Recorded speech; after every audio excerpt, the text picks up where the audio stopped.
Hi everyone, I'm Sosti. So back in December 2019, I made my very first video about making a Regency reticule or purse. Fast forward nearly 4 years and 80 something videos later, I want to remake this with all the skill and practice I have now because wow, seeing these old videos and projects are just a little bit cringy for me. And I've learned so much in that time, not just about sewing in general, video making, and also because I learned more about this reticule. So before we get started, let's just talk about the history of the handbag, which brings us into the history of pockets as well.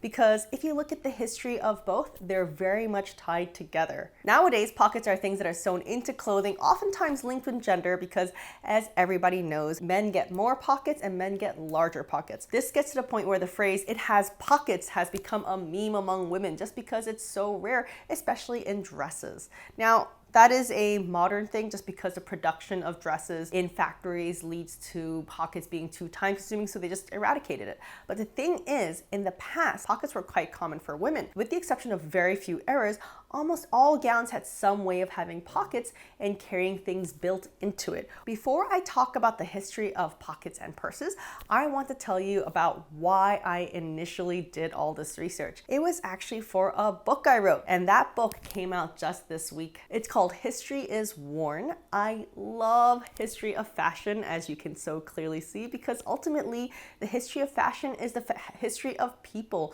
not just the rich and famous and not just the wars, but of the people who actually lived them and how they lived. What they wore is so intrinsically tied to what they ate, how they lived, what the climate was, and what they cared about. Ultimately, the best part of fashion history is how much sense it made. So I wrote a book with Honest History, a wonderful publishing company, and it came out earlier this week. It's originally written for 8 to 12-year-olds, but I really think it's a great jumping off point for anyone who's interested in history. You can order it now from honesthistory.com or from Barnes & Noble's, Amazon, or better yet, your local bookseller. I've linked all those below, but now back to pockets. So some of you may recall this old nursery rhyme, "Lucy Locket lost her pocket, Kitty Fisher found it. Not a penny was there in it, only ribbon round it." This actually, they think that it was written about a courtesan. There's no official proof, but this poem really only makes sense if you know that pockets were a separate item to be worn, which it was. In the 17th to early 19th centuries, pockets were separate accessories that were worn underneath the dress.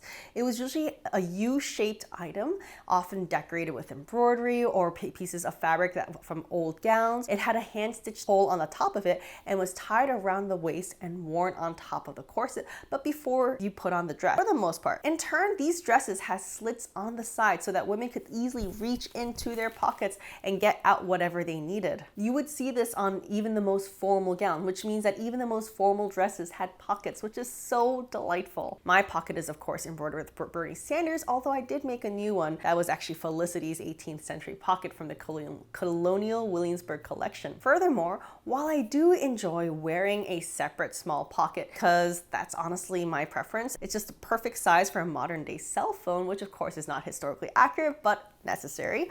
I often wear these hoops. These are called pocket hoops, and while they're there to give your dress shape, mine are shaped with plastic boning.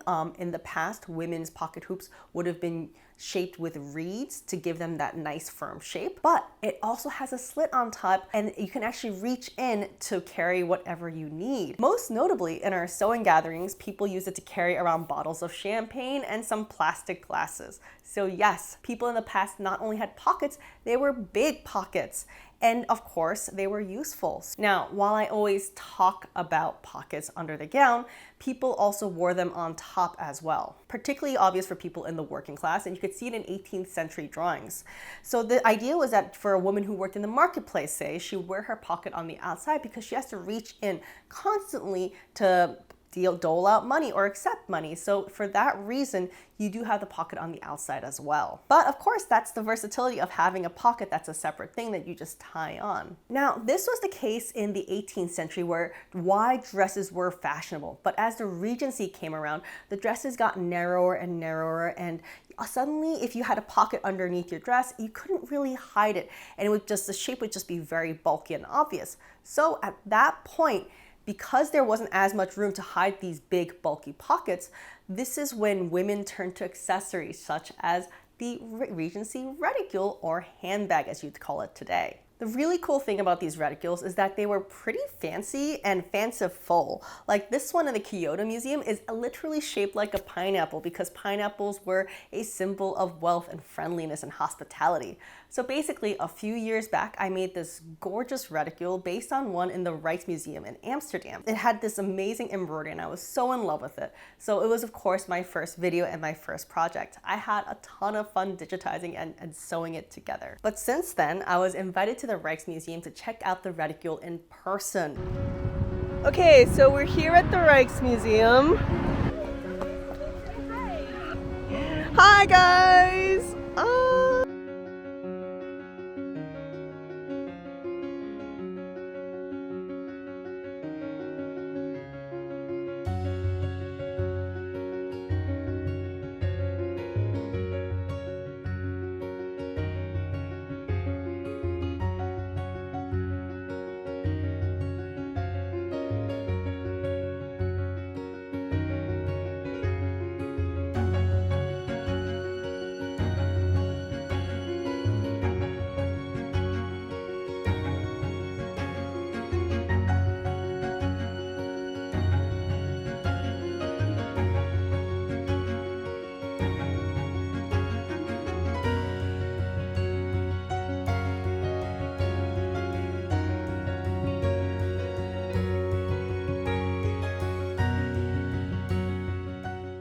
It was an absolute dream come true to get to go and see the collection myself and see the reticule and everything else in their collection. And the shocking thing, it wasn't two-sided. In fact, there were 4 sides and 2 of the sides had embroidery I had never seen before. Now that I knew that there were 4 sides, 2 of them with the original embroidery and 2 with this new other embroidery, I decided I needed to remake it properly. So the original embroidery was done in tambour, but I digitized mine to be satin and stem stitched on an embroidery machine since tambour stitch can't be done by a modern embroidery machine and I don't particularly enjoy hand embroidery. But I thought my version still came out quite close to the original, capturing the spirit, if you will. I actually digitized this, meaning that I drew out the design on a computer using a program for embroidery. Mine that I use is Palette 11, and I would actually draw out the design, choose a stitch I wanted from their library of stitches, the stitch density, the direction, the color, and everything else I needed to really make it look right. And it's a lot of fun. It's like drawing except on a computer. Once it was all digitized, I stitched it out on my embroidery machine, Baby Lock Venture. The beauty of this machine is once I do the digitizing, I just set up the machine with all the threads that I want and let the machine go, and about 2 to 3 hours later, I have a panel. Now, of course, there is more to it, like babysitting the machine, picking the right stabilizer, making sure that the stitching is correct and not tangled, but nonetheless, it's still much faster than hand embroidery. I use 50 weight silk threads for this because that was the closest to the original silk threads on the bag, and I backed it with a strong tearaway stabilizer from Baby Lock as well. If you don't have a particularly strong stabilizer, I highly recommend using 2 layers. Once that was stitched out, I then tore off the backing and cut out the pieces. I sewed 2 pieces together along one side, cut and then ironed it open, and then sewed the 2 together to 2 more. So that made the 4 sides.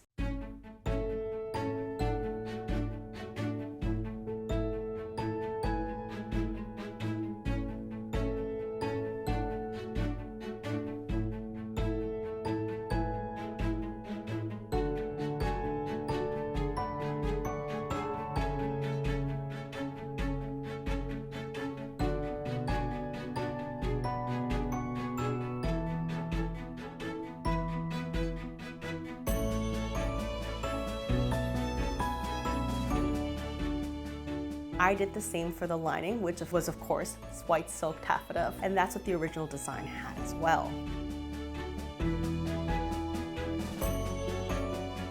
And then I put the lining bag into the outer fabric bag, wrong sides together. I then used hand stitching to sew these 2 together at the top using a whip stitch, around 8 to the inch.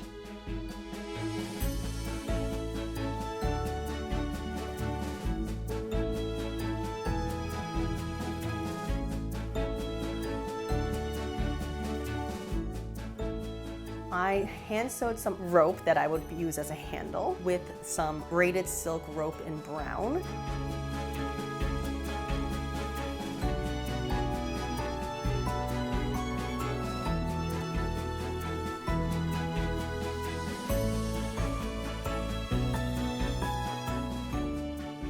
The original also had some lovely tassels, so I added 5 tassels to mine as well. This was also a good way of tacking the lining to the exterior at the same time to give it combined strength. And the bag was done. I actually made 3 of these to send over so that they could have a memorabilia of the time that we spent together, and also to say thank you for letting me come, because honestly, it was just like the best part of the trip. And I want to mention that that trip also included the trip to Versailles.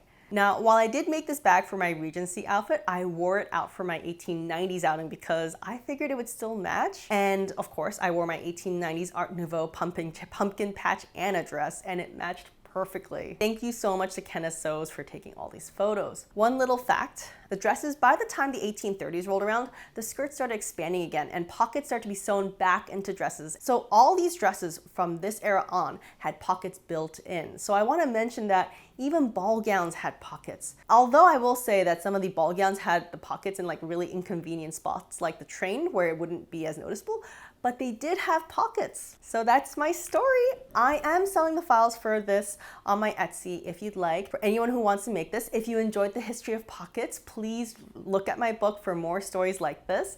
Now, while I am working on this Regency bag, this is part of a whole slew of things that I'm doing for more Regency, because I just think it's a really fun era full of lots of good accessories. So don't forget to subscribe so you can see next month's Regency exploits, which is a Regency coat, and just in time for the 3rd season of Bridgerton. Thank you again for watching.